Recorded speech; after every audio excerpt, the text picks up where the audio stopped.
Eh ben ils sont revenus, ça va? Moi, oui.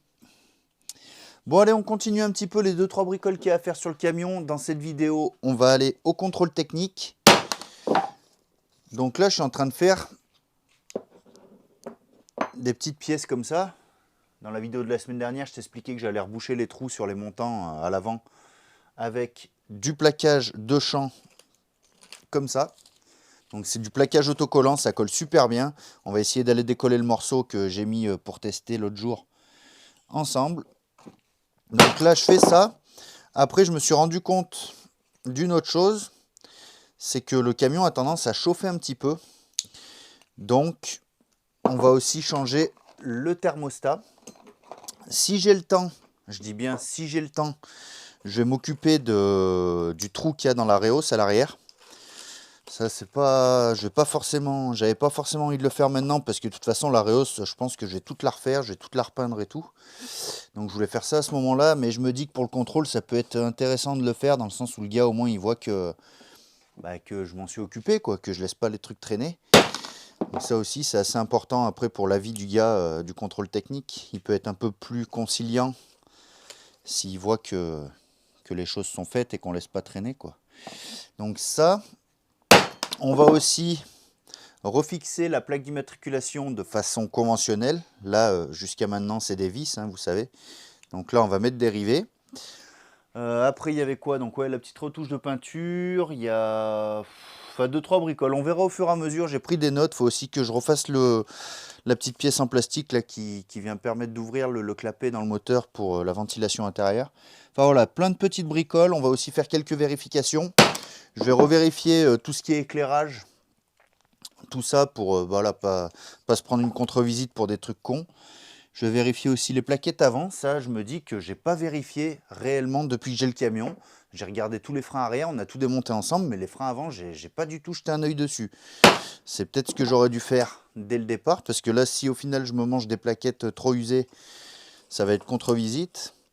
Bon, après, de toute façon, ce qu'il y a à faire, on le fera, hein. L'idée, c'est justement que la contre-visite, s'il y a, me permette de savoir exactement ce qui reste à faire.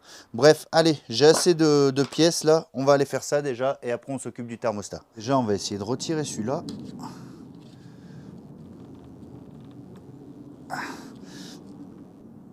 Allez. Ok. Nettoyer le collant avec un peu d'acétone. On va faire tout le long tant qu'à faire. Ok. Ok. Voilà. Voilà. Donc ouais, je me suis rendu compte que le thermostat, il avait sûrement un souci. Parce que le camion, il monte vite en chauffe. Alors, il monte pas dans les valeurs extrêmes, si tu veux. Mais par contre, il tourne aux alentours de 100-105 degrés. Et c'est pas bon, tu vois, ça régule pas. Donc je pense que mon thermostat, il reste fermé. Ce qui fait que le camion ne refroidit pas suffisamment. Il n'y a pas le circuit qui se fait jusqu'au radiateur. Tout ce qui est ventilo, tout ça, ça a l'air de fonctionner. Mais par contre, voilà, ça... Au bout d'un moment, il a tendance à chauffer un petit peu quand je prends un peu des côtes et des choses comme ça. C'est d'ailleurs comme ça que je m'en suis rendu compte, hein, sur les premiers tours de roue qu'on a fait ensemble la semaine dernière. J'ai pas forcément fait attention à ça, mais c'est après quand j'ai roulé un petit peu pour le décrasser, parce que ça fait un moment qu'il n'a pas vraiment roulé le camion. C'est là que je me suis rendu compte qu'il y avait un petit souci à ce niveau-là. C'est pareil, ça peut être gênant pour le contrôle technique, dans le sens où pour la pollution, ils ont besoin de faire chauffer le camion. Mais il y a chauffer et chauffer, quoi. Moi, j'aimerais bien qu'il se stabilise à 80 degrés, ce qui doit être sa température de fonctionnement approximative. Et j'aimerais bien, avant demain, c'est demain que je passe le contrôle technique, pouvoir d'une, faire tout ce que j'ai à faire pour fignoler un petit peu les choses, mais aussi le faire tourner un petit peu pour, justement, j'ai mis un produit comme ça, là, anti-fumée. Donc ça, c'est un curatif, ça permet de nettoyer tout le circuit d'injection, enfin tout le circuit de gasoil. Mais pour que ce soit vraiment efficace, il faut rouler un petit peu quand même, quoi. Ça ne se fait pas en 20 km. Donc voilà, ça me permettra de voir ça aussi. Dans le sens où pour que ça agisse, faut que je fasse quand même tirer le camion. Et s'il y a un camion qui ne refroidit pas correctement, je risque de l'abîmer en faisant trop chauffer, quoi. Donc voilà ce que ça donne. Alors c'est pas des plus esthétiques, hein, je vous l'accorde, mais ça fera le job. Et l'avantage, c'est que si besoin, bah, je peux revenir en arrière, je peux retirer les pastilles pour remettre mes petits caches là. Donc ouais, dans l'idée, il faut que ce soit réversible, hein. C'est pour ça que j'hésitais avec du mastic, mais au final avec du mastic derrière, si je veux les remettre, ça va être la merde. Donc là, on va s'occuper du thermostat. Donc ça doit se trouver quelque part par ici. On va démonter ça pour y accéder. Je vais vérifier aussi mon niveau de flotte, hein, ça mange pas de pain.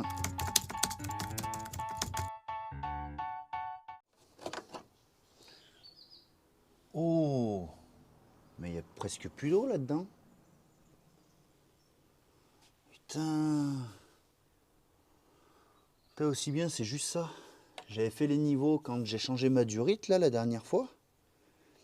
J'avais pas plus roulé que ça. Oh putain, aussi bien, c'est juste un problème de flotte. On va garder le thermostat de côté. Au pire, c'est jamais perdu ces pièces-là. Je vais refaire le niveau de flotte, on va passer au reste. Et le thermostat, on regardera, j'irai refaire un tour une fois le niveau fait. Et on verra à ce moment-là si vraiment il y a besoin de le changer. Sérieux. Ouais, comme quoi, hein, toujours vérifier 15 fois. Hein. Même si tu penses que c'est bon, bah, toujours vérifier, vérifier, vérifier. Hein. En espérant que ce soit vraiment juste le fait qu'il ait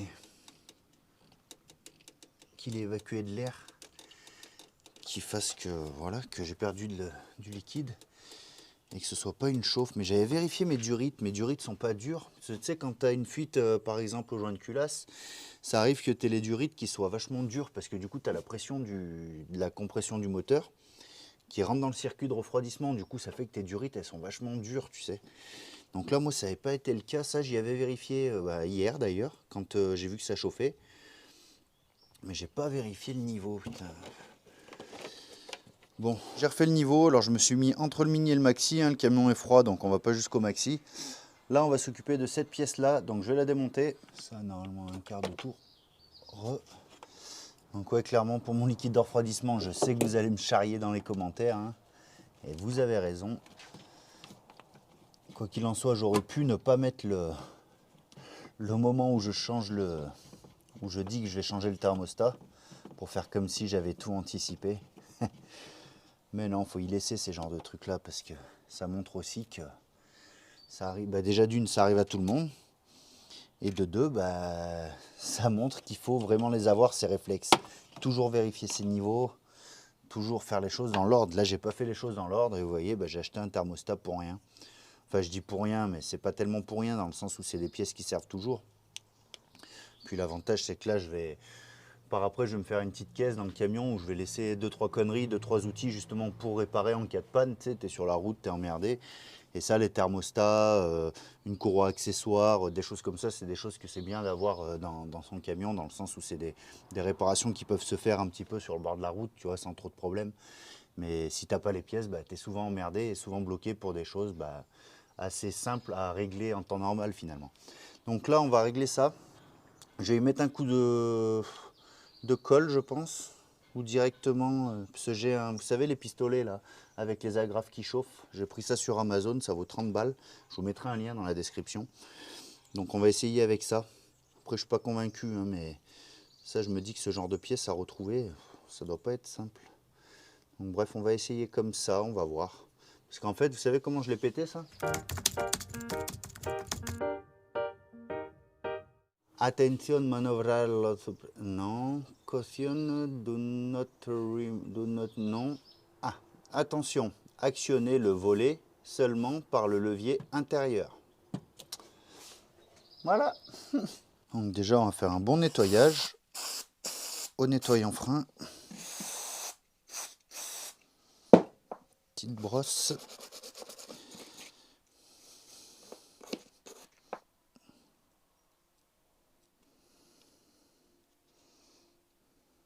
On maintient. Et là, tu vois, c'est ça que je te parlais. Ces petits pistolets là. Tu rentres à l'intérieur des petites agrafes. Comme ça là. Et en fait, quand tu vas actionner, tu essayes de rentrer les petites agrafes. Ok. Donc tu mets ton agrafe comme ça.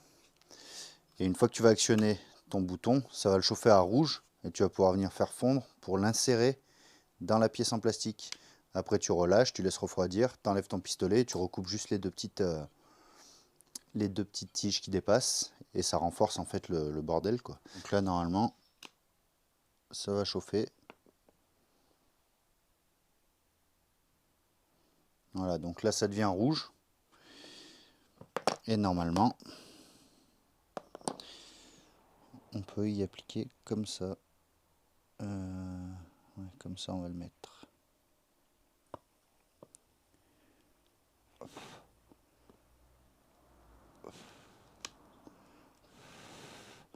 Normalement, hop, on se retrouve avec quelque chose comme ça, tu vois. Là je vais couper les petites tiges. Ok, pas forcer comme un malade non plus, mais ça a l'air solide, hein, dans le sens où ça va forcer, dans ce sens-là, là. Je pense que c'est largement suffisant, hein. Allez, on remet ça en place. Donc d'abord, le quart de tour ici.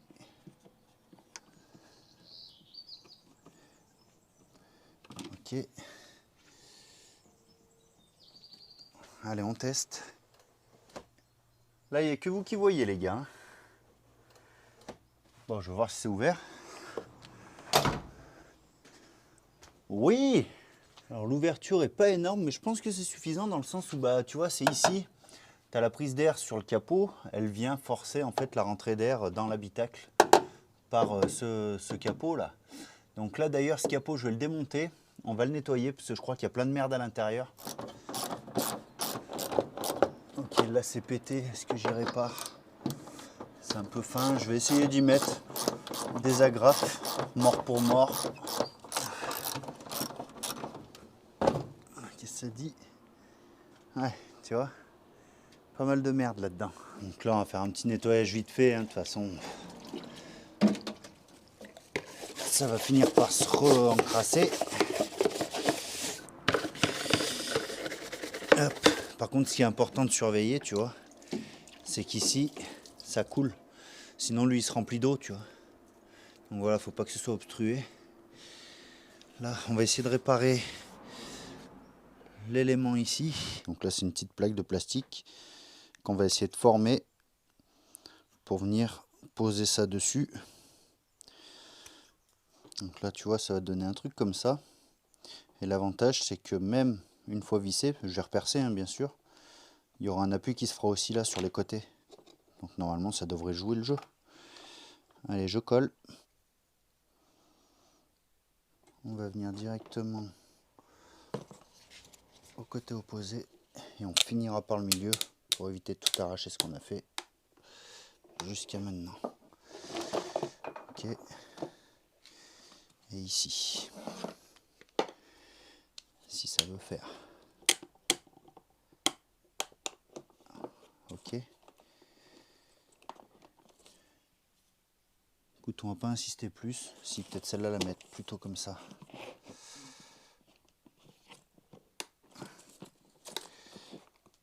Allez, on va laisser sécher ça 2 minutes et on voit ce que ça donne. Donc là, je vais repercer avec une mèche à bois. On va y aller gentiment. Ok. Ok, ça m'a l'air propre. On va aller remettre ça. Je vais changer les écrous. Je vais en mettre des neufs.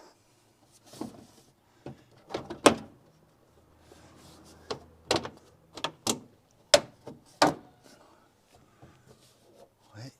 Là, je remets des rondelles pour que ça plaque bien. Il n'y en avait pas. Il y a juste des petites rondelles freins à la con. Donc moi, je mets des rondelles plates. Et avant de finir de bloquer, je mettrai un petit coup de colle, un petit coup de glu, juste pour pas que ça se dévisse avec les vibrations. J'ai pas d'écrou ni le bloc là. Une colle de partout.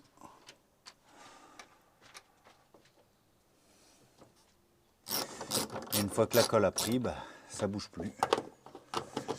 Mais pour autant, après, s'il y a besoin de démonter, ça se fait facilement. Il suffit de casser la colle entre guillemets en desserrant tout simplement. Voilà, donc là tu vois j'ai tout resserré et ici bah finalement c'est nickel, hein. Ça n'a pas craqué le fait de serrer l'écrou, donc c'est bien collé, c'est bien joint. Ah c'est nickel, parfait, j'ai bien fait de faire ça. Donc là j'en profite, je vais regarder les plaquettes tout de suite. Bah écoute, elles m'ont l'air quasi neuves, hein. Elles m'ont l'air quasi neuves, donc c'est bon. Donc là ici j'ai nettoyé la zone, on voit hein, il y a des traces. Je vais mettre un coup de blanc en haut et en bas, juste comme ça, camoufler légèrement vite fait. Et quand ce sera sec, je pourrai faire le noir en venant mettre du scotch. Mais bon, c'est vraiment histoire de dire que ça fasse à peu près homogène, hein. Je ne vais pas chercher à faire quelque chose de nickel. De toute façon, je pense que si j'y ai le goût un jour, toute la peinture, elle sera à refaire. Et ça dépendra de mon envie. Petit coup de scotch, vite faf.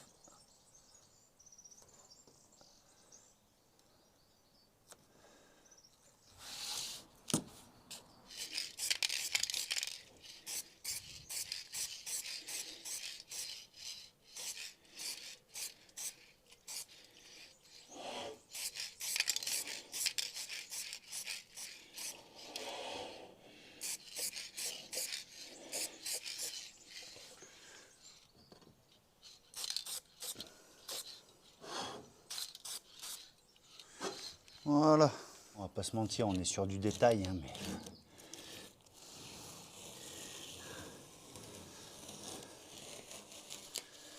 Ouais, c'est pas parfait, hein, mais bon, en même temps, je le savais. Voilà. Bon, on n'aura pas révolutionné le truc, mais regarde. D'une vue d'ensemble, ça fait quand même vachement plus propre. Bon, allez, maintenant, je vais nettoyer l'espace où je dois refaire le mastic au niveau de l'Areos et je mastique.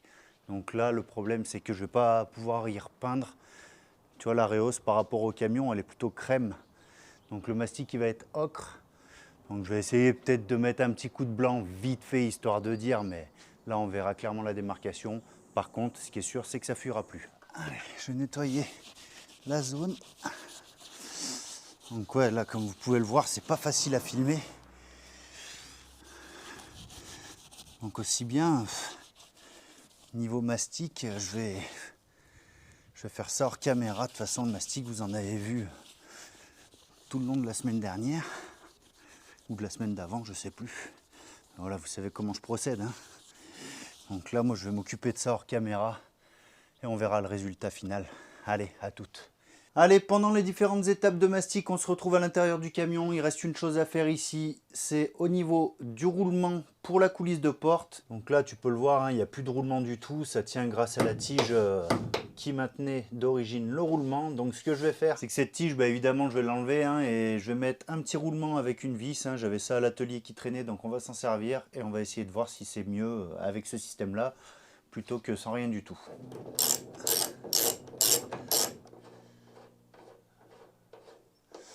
Ouais, ma porte, elle risque de tomber parce qu'elle tient grâce à ça, là. Je vais essayer de me mettre là. Oui, elle va tomber. Oh oui. Faut que je la cale. Bon, là, j'ai réussi à caler ma porte avec un serre-joint. Ce que j'ai fait, c'est que je me suis créé un empilage de rondelles, là, que j'ai tenu avec de la glu, parce que là, je ne vais pas pouvoir bosser avec mes deux mains. Il va falloir que je tienne impérativement la porte, parce que si tu veux, le trou pour passer la vis est ici. Donc là, si j'essaye de tirer, je ne pourrais pas tenir ma porte en même temps avec le serre-joint parce que je serais trop loin. Donc voilà, l'idée, ça va être de venir placer ça là-dessus, le roulement et la vis à travers tout.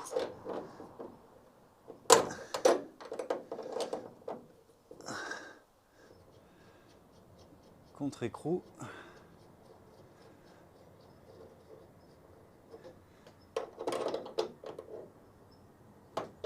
Ok. Est-ce qu'en termes de fermeture maintenant...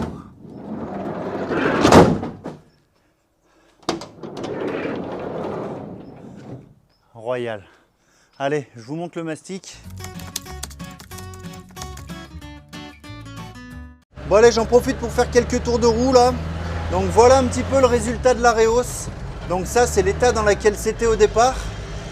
Après voilà le résultat une fois que j'ai mis ma première couche de mastic, enfin une fois que j'ai mis mes différentes couches de mastic. Et la dernière étape c'était la peinture, donc franchement je ne m'attendais pas à un résultat comme ça. Il y a encore quelques défauts mais franchement il n'y a pas grand chose à dire, hein, ça va pas mal. Donc là je suis parti faire quelques tours de roue, donc comme je vous le disais, pour vérifier si le camion il chauffe de nouveau ou pas. Enfin quand je dis qu'il chauffe, c'est qu'il monte à 100, 110 degrés. Et ça me paraît pas trop normal pour ce type de véhicule. Donc il va falloir que je me renseigne. Donc si ça chauffe de nouveau, bah, je changerai le thermostat, c'est que j'avais vu juste. Mais honnêtement là j'en sais trop rien. Donc voilà, je vais faire quelques tours et nous de toute façon on se retrouve à la maison pour faire le point et voir si on change ou non ce thermostat. Allez, à toutes. Bon écoutez, on est le lendemain, ça chauffe encore, hein. Je suis toujours entre 110 et 120 degrés. Alors c'est assez stable, hein, dans cette zone de température, mais voilà, je trouve ça un peu haut. Donc là dans le doute, je vais quand même changer le thermostat, je l'ai, hein, donc autant le faire. Là vous voyez, je suis en train de vider du liquide de refroidissement, histoire de ne pas tout prendre sur les pieds quand je vais démonter la durite, tout simplement, puis ça m'évite de gaspiller. Le liquide n'est pas trop dégueulasse, donc je vais le remettre dedans. Et ce que j'ai fait hors caméra aussi, c'est simplement que j'ai changé les rivets, enfin les vis qui tenaient la plaque par des rivets, hein. Donc ça je l'ai fait hors caméra, il n'y a rien de bien exceptionnel. D'ailleurs comme tout ce que je fais sur le camion, il n'y a rien d'exceptionnel, mais bon c'est sympa à partager ça. Bref, moi je laisse finir ça. Dès que je suis opérationnel pour changer le thermostat, on se reprend et on fait ça. Là, pour me faire un peu de place, je vais enlever cette durite.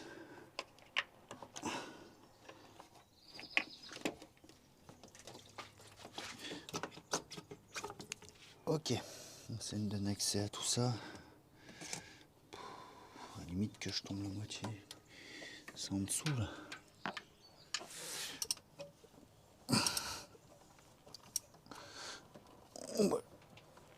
Pas sûr que ça ait été démonté depuis un moment ça. Ouah. Ok. Oh là là. Pourquoi ils mettent un torique? Putain, le joint, regarde. Déjà le joint il est pincé là. Donc moi j'ai le kit de joint avec. Hein. Ouais, devine, il est tout collé à la pâte à jointe. Ah, waouh. Ok, bon bon, tu vois déjà encore une fois, hein, il y a de la pâte à joindre partout. Donc ça a dû déjà être regardez. Il est quand même relativement dur, tu vois, c'est l'ancien. J'arrive pas à l'ouvrir à la main. Et le nouveau, tu vois, j'y arrive. Donc on est peut-être sur la bonne piste. On va le remonter, on verra bien. Donc voilà, je viens de renettoyer toute ma pièce, même l'extérieur. Hein. Ça mange pas de pain. Donc là, on va remettre les joints. J'ai des joints neufs hein, qui sont fournis avec. Donc j'ai déjà remis le joint qui entoure le calorstat. Et là, on va mettre le joint torique qui vient dans la gorge. Et dans la gorge, pas à côté de la gorge. Voilà, comme ça. Il suffira de le mettre délicatement. Je pense que je vais peut-être même y mettre un peu d'huile. Pour être sûr qu'il ne se barre pas, tu vois.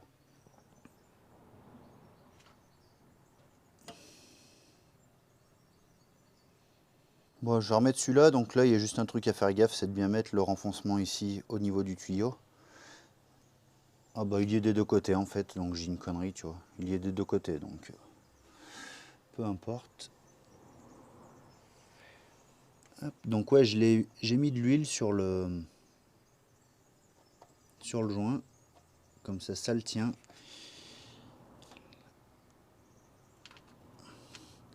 Normalement, en faisant comme ça, il reste bien dans sa gorge. On n'a vraiment pas d'écart entre le haut et le bas. Gauche-droite non plus, ça plaque bien. Voilà. Hop, on y va comme ça. Comme ça. Putain, si j'ai pas fait tomber 15 000 fois mes outils, c'est que je les ai pas fait tomber une seule fois. Hop, comme ça. Ici, le collier, on va le diriger ici. Et en 3 secondes, c'est resserré. Tout à l'heure, j'ai peut-être mis 3 minutes pour le défaire.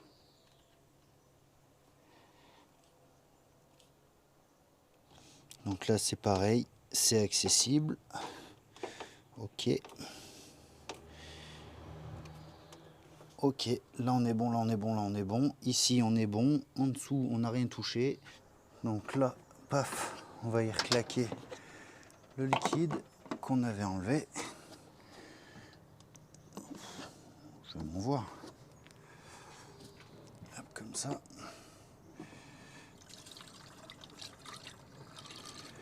Donc là j'avais mis ça dans un bidon vide, comme ça au moins je vois si j'ai tout remis ou pas, quoi.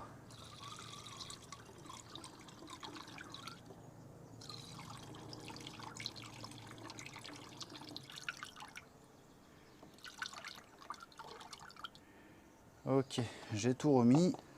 Donc là je remets le bouchon. Par contre je referai le niveau parce qu'il y en a quand même un petit peu qui a coulé par terre malheureusement. J'ai essayé de faire attention mais bon, le liquide c'est toujours un peu la misère pour ça. Donc là on va remettre en route, on va mettre en chauffe. Et on va voir ce que ça va donner. Peut-être que je vais aller faire un tour directement. Comme ça au pire j'en profite pour laver le camion. Bref, je vous tiens au courant.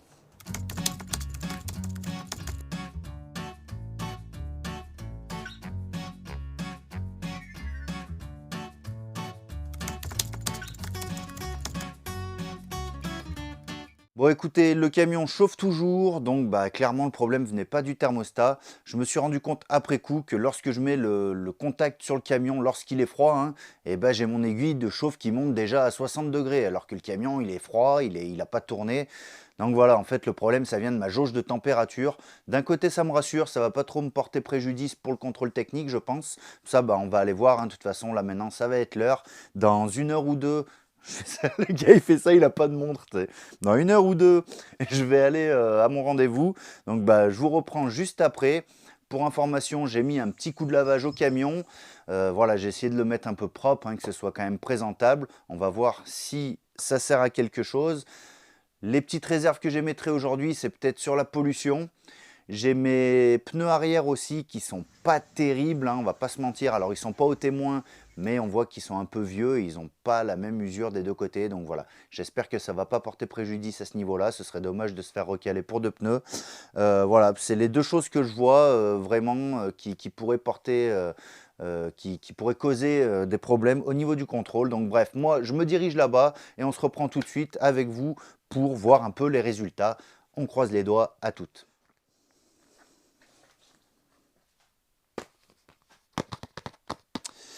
Voilà, je reviens du contrôle.